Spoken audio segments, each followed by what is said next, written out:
Hey there, my wonderful 7th graders, and welcome to this session. This is part 2 of 3 questions where we answer some questions from the chapter. If you haven't seen part 1 yet, then I recommend you go back, watch that, and then come here. For all those of you who have, let's get to the questions. All right. Why was the king advised to go to magicians? Now, we all know that the king had 3 questions that he wanted answers to. And one of the questions was, what is the right time to do something?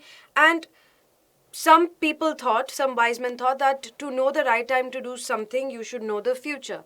And the only people who could look into the future were magicians.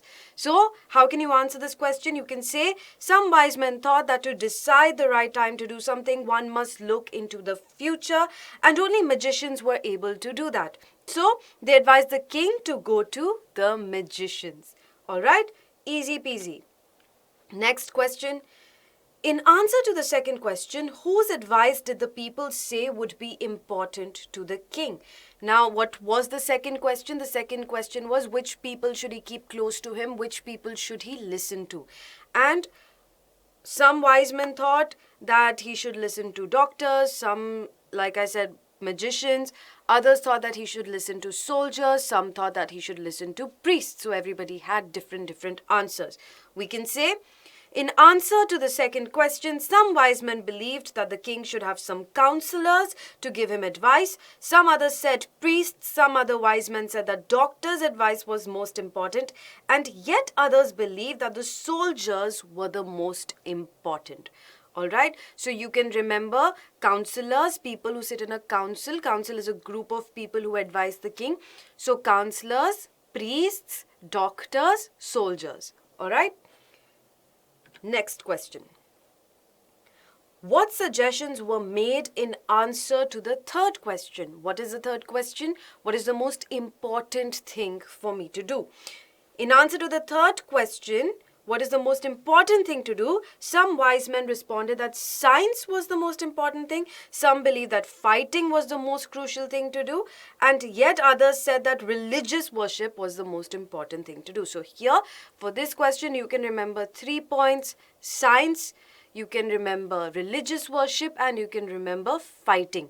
And you can connect this to the second question as well, where doctors align with science, soldiers align with fighting, and magicians align with priests. Okay? Alright. Sorry, I meant priests align with religious worship. So you can make these connections in all of the different questions because they're all following a sort of flow. That the right time magician will be able to tell, so the right person to listen to would be priest, and the right thing to do would be religious worship. Others said that soldiers were the most important because the most important thing to do is fight. Some said that doctors are the most important and the most important thing to do is science. Alright? Okay. Now, did the wise men win the reward? If not, why not? So we know that the wise men did not win the reward because all of them gave such different answers and the king was not satisfied with any of these answers. So we can say, no, none of the wise men won the reward. That is because all of them came up with different answers and the king was not satisfied with any of those answers. Very simple. Question number 5. How did the king and the hermit help the wounded man? So we know that as soon as the wounded man came, first they put a handkerchief on the wound, then they redressed the wound, then they gave the wounded man water, and then they took him inside the hermit's hut. So you can just say, first of all, the king cleaned the wound by washing it. Then he covered the wound with his handkerchief. He continued to dress the wound until the bleeding stopped entirely.